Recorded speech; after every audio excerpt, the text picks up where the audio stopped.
There are moments in history when a single event shifts the course of entire civilizations. Sometimes it's a great discovery. Other times it's an act so heinous that it erases the illusion of diplomacy in an instant.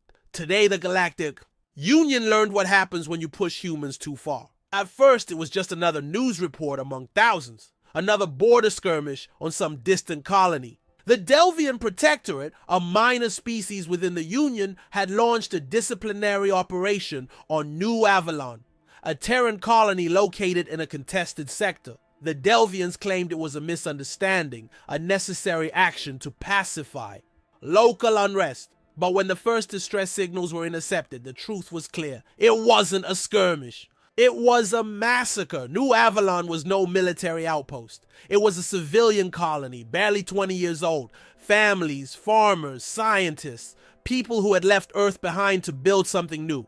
They had no warships, no planetary defenses. The attack came without warning. Orbital bombardments reduced cities to rubble. Delvian shock troopers landed soon after, executing survivors in the streets. Children, elderly, unarmed civilians, none were spared. By the time the Galactic Union's diplomatic corps received the report, over 400,000 humans were dead. The Delvian leadership offered a formal apology. They called it a regrettable overuse of force. They expressed their deepest sympathies. They proposed reparations and negotiations. It was the standard response. When lesser species suffered injustices, they petitioned the Union for justice, filed complaints, trusted the system. But humanity did something different. They didn't send diplomats. They didn't negotiate. They didn't ask for reparations. They sent one simple message across all known communication channels in every major galactic language. Now we stop being civilized. The Union's High Council dismissed the message. At first, a single sentence, no official statement, no recorded demands. It was just emotional noise. Grieving words from a race too young to understand the complexities of galactic diplomacy. The analysts laughed. Humans were passionate, but they wouldn't be foolish enough to escalate a war against the entire Union. Then the reports started coming in. Human trade ships stopped responding to Union checkpoints. Civilian mining stations went dark overnight.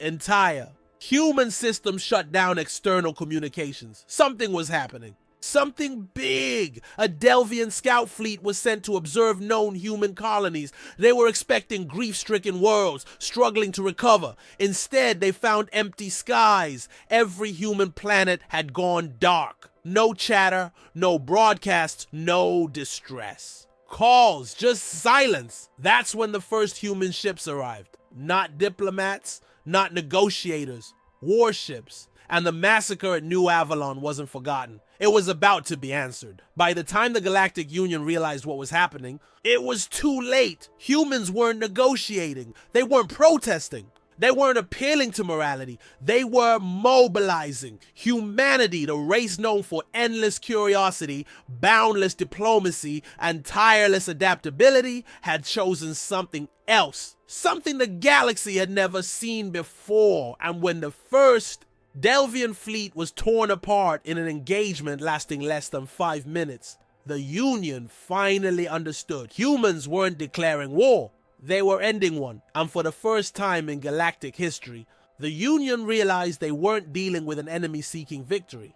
They were dealing with an enemy seeking justice, and nothing in the universe was going to stop them.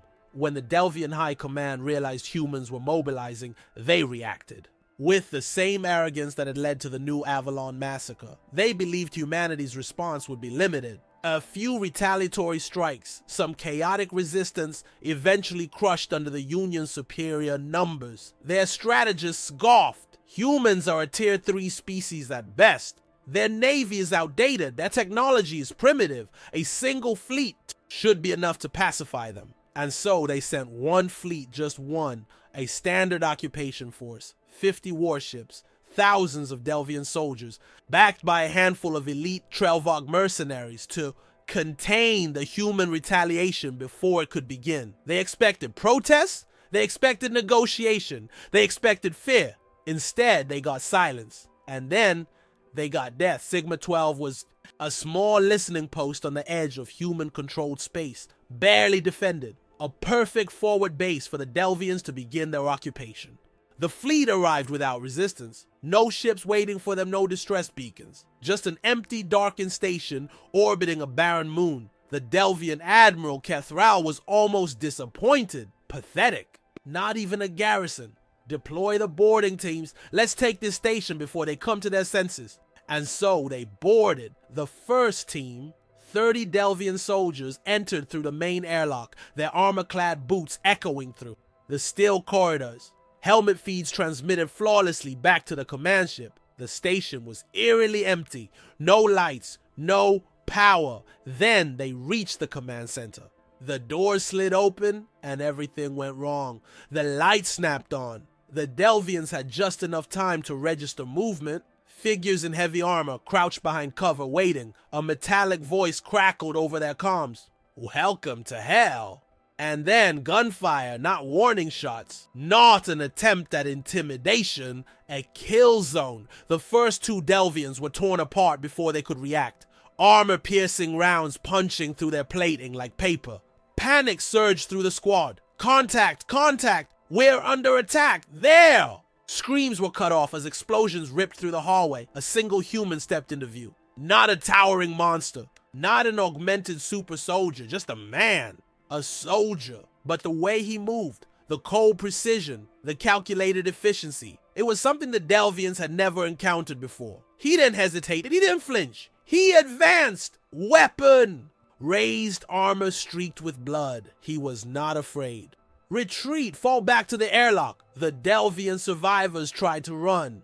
They never made it. Humans didn't fight like other species. There was no posturing, no ritual combat, no honor duels. There was only violence. Fast, brutal, and unrelenting. One Delvian fell to a knife. His throat opened in a swift, silent motion. Another was dragged into the darkness, his screams cut short. By the time the Delvian command ship realized the boarding team was gone, the humans had already taken control of the station's weapon systems. And then Sigma-12 fired back. They've turned the station's turrets against us. A hull breach on decks 3 through 7. Where did those battleships come from? Because while the Delvians had been focused on the station, they had failed to notice the real threat. Human warships had been waiting, cloaked in a sea, debris filled, engines cold, weapons primed, silent, patient, watching. And the moment Sigma-12 turned its defenses on the Delvian fleet, the trap was sprung. Humanity didn't engage in honorable battle. They ambushed, they hunted, they slaughtered. Their Delvian flagship was the first to go. Its shields collapsing under a barrage of kinetic slugs. The remaining ships tried to flee, but there was no escape. They had assumed humans would fight defensively. They had assumed humans would bargain. They had assumed humans would hesitate, but humanity had made its decision, and civilization was no longer an option. By the time the last Delvian ship was destroyed, the entire Union had received the message. This wasn't a war. This was retribution, and it was only the beginning. The Delvian Union received reports from Sigma-12, or rather, they received the last panicked transmissions before the station, and its attackers went dark. We are under attack, multiple human vessels. This isn't a defense, it's a static. They're not fighting like civilized beings. They're hunting us. Screams, then silence. The Union should have stopped. Any rational species would have. They should have realized that this was no longer a war. They should have realized that humanity wasn't interested in diplomacy anymore. But arrogance is a slow killer, and the Delvians, they still believed they could win. Deploy 3 fleets to Sector 42B. We will contain the humans before their retaliation escalates. The Delvian admirals were not worried. They still had numbers. They still had the best technology in the galaxy. And more importantly, humans do not have the resources to sustain a prolonged war. That was their final fatal assumption. Because humans didn't fight wars of attrition. They fought wars of extermination. And by the time the Delvians realized this, it was already too late. 3 Delvian fleets, nearly 200 ships strong, converged on humanity's designated war zone. A vast, uninhabited system, chosen by the Union for its strategic positioning. They expected a pitched battle. They expected humans to fight for every inch of space. Instead, they found nothing. Not at first. No enemy ships detected. No stations. Not even a listening post. Are they Running? The fleet advanced cautiously, but something felt wrong. It was too quiet, too empty, until they started disappearing. It started at the edges. One moment, a Delvian frigate was there. The next, its comms went silent. No explosion, no distress call, just vanished. Then another, and another, and another. This is Admiral Vilo's report, your stater. Lens. Panic set in. The Delvians began scanning wildly, searching for stealth ships, ambush forces, anything. Something is hunting us. They weren't wrong, but it wasn't a stealth attack. It wasn't advanced technology. It was human tactics, and it was pure butchery. Unlike the Delvians, humans didn't fight fair. They didn't engage in formation. They didn't broadcast their fleet movements. They hid in the debris. They disabled ships instead of destroying them. And most horrifying of all, they captured survivors, not for negotiation, not for ransom, for information. By the time the Delvians realized they were being dissected, studied, it was too late. The Delvian fleets never saw the enemy, shields failing. Where are they? They're using our own tactics against us. Humanity's fleet, smaller and weaker on paper, never engaged head-on. Instead, they broke the Delvian fleets apart. They jammed communications. They hacked targeting systems. They forced the Delvians to fire on their own ships. And when the Delvian command structure collapsed, that's when the real killing began. 3 fleets gone. 200 ships reduced to wreckage and silence. The Delvian Union had the numbers, but now they had something else. Fear. The footage from captured Delvian officers was leaked to the entire Union. They were not tortured. They were not interrogated. They were shown what humanity was about to do. They were told to deliver the message that humanity was done playing fair, that this fight should have ended, but it didn't. And now there was only one outcome left. Now we stopped being civilized. Humanity had given its answer. The Delvians had started this war. But humans? Humans were about to finish it, and civilization had no place in what was coming next. The Galactic Command had been watching, not with concern, not with fear, but with detached arrogance. The Delvian Union had overstepped, yes. A massacre of civilians was unacceptable, sure. But humanity was outnumbered, outgunned, outclassed. This would be a brief, regrettable conflict. The humans would rage, as all primitive species do, and then they would lose. At least that's what the galaxy believed, till the footage arrived. The silent, unedited, and utterly horrifying footage. Galactic Command had expected battle footage, explosions, wreckage, war. They did not expect this. The screen flickered to life. A wrecked Delvian dreadnought, its hull ripped open like a carcass. No fires, no signs of battle, only darkness. And then a transmission, not from the Delvians, from the humans. A single phrase spoken in perfect measured Delvian. You should have stopped this war. Then the screams began, not of humans, not of soldiers, but of Delvian officers. They were alive, they were terrified, and they were begging, stop them! You don't understand what they're capable of. This is not war, this is extermination. For the first time in recorded history, the Galactic Council had no words. The Delvians had always been one of the strongest military powers in the galaxy. They had wiped out entire species before. They had never lost a war. And yet 3 fleets had disappeared, not in battle, not in retreat. They had been hunted down and erased. And the humans, they had sent no formal declaration, no terms of surrender, no demands, only a message. Now we stop being civilized. The Delvians had invited war. Humanity had accepted, and civilized warfare was no longer an option. A single question hung in the air. What have we unleashed? The Delvian representative stood trembling, his voice barely above a whisper. We need to... But he stopped, because the human ambassador had entered the chamber. He walked alone. No security, no advisors, no weapons, just him. He sat calmly and... When he finally spoke, it wasn't with anger, it wasn't with threats, it was with absolute certainty. You thought this would be a war. It's not. This is a reckoning. And the galaxy finally understood. The humans were no longer fighting to win. They were fighting to erase. And there was no stopping them now. The Delvian High Command was in shambles. Their fleets destroyed. Their armies scattered. Their greatest strongholds falling one by one. They had tried everything: bribes, ceasefires, even public denunciations of their own war crimes. Nothing worked. The humans did not answer. They did not acknowledge, they did not negotiate, they simply kept coming. And that's when the galaxy realized humans don't have an off switch. The Delvians were notorious for their brutality. They had crushed entire civilizations before. They had enslaved, eradicated, and dominated for centuries. And now? They were begging. The supreme war strategist of the Delvian Empire, a being feared across thousands of star systems, trembled before the Galactic Council. We must call for their surrender. We must. And then a voice cut through. Cold, unyielding. No, it was the human ambassador standing alone at the edge of the council chambers. You think we're waiting for your surrender? You think this is about victory? He took a step forward. You massacred our civilians. You wanted total war, and now you will have it. A hush fell over the chamber. The Delvian representative staggered backward. But we surrender. We yield.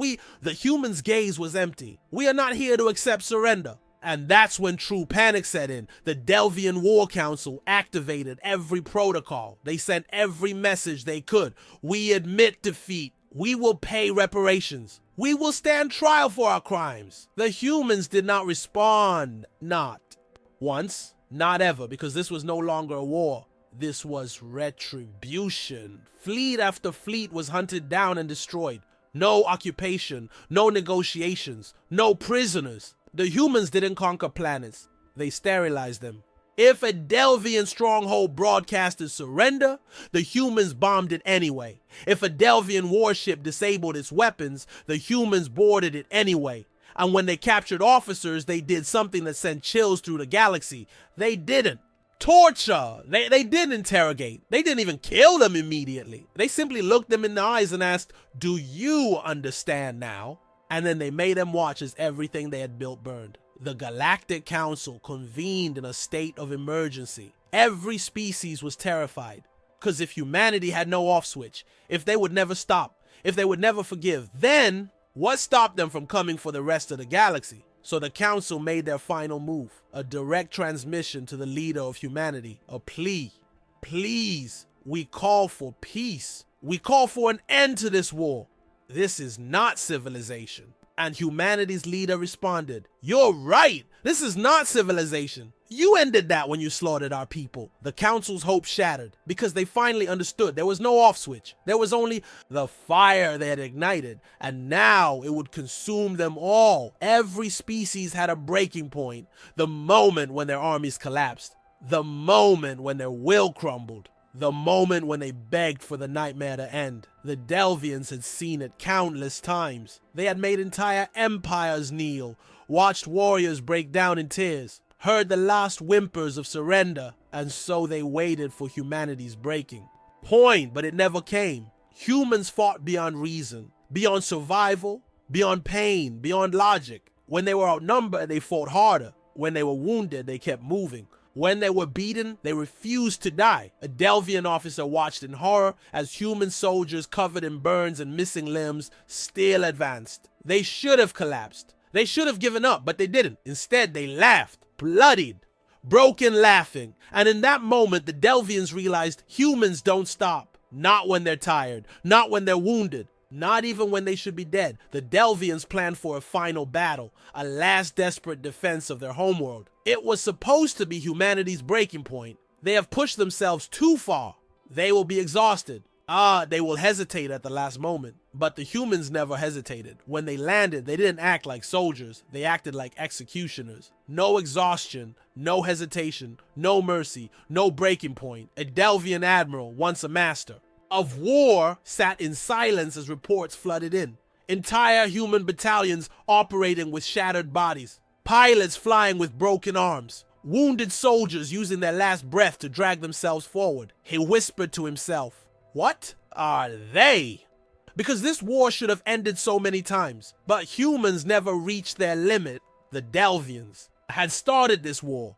But now they understood. They had never stood a chance. The Delvian High Command had never entertained the thought of surrender. Not once. Not in any war. Not in any conflict. They were conquerors, a species that dominated, a force that never bowed. But now, they stared at the holoscreens watching. Their fleets burn, their armies shatter, their cities fall into ruin, and the humans were still coming. A transmission arrived from the leader of the humans. Not a demand, not a request, a statement. You wanted war. You wanted to see how far we would go. Now you understand. Now you will decide. There was no threat, no ultimatum, because the humans weren't asking for surrender. They were offering mercy, but only once. For the first time in Delvian history, their war council was divided. Some still clung to pride. Some whispered of negotiation. Most had already given up. And then the Supreme Chancellor, once a fierce advocate for conquest, simply closed his eyes and said, "We stop!" Because if they didn't, there would be no one left to surrender there. War was over. The Delvian High Command had surrendered. Not because they were weak, but because they'd seen what lay beyond the point of no return. And in the aftermath, a legend was born. Not just among the Delvians, not just among the defeated, but across the entire galaxy. A story whispered in hushed tones, a warning shared in darkened war rooms. The myth of the unstoppable humans. In the Galactic Council chambers, leaders of 100 worlds debated what had happened. Some called it impossible. No, species can fight like that. No species should fight like that. Others were more practical. They are not unstoppable. They simply refused to acknowledge when they should be stopped. One counselor, an elder of the Serathi, simply sighed and looked at the assembled leaders. You still don't understand. You think this was war? No, this was restraint. The chamber fell silent. If this was restraint, what did true human war look like? No one wanted to find out. The Delvian archives were purged of official records. No one wanted their descendants to remember how close they'd come to annihilation. But stories survived among soldiers, among diplomats, among frightened children listening to their elders. Never provoke the humans. Never push them too far. Because when humans stop being civilized, there's no stopping them. The galaxy had learned its lesson, and it would never forget.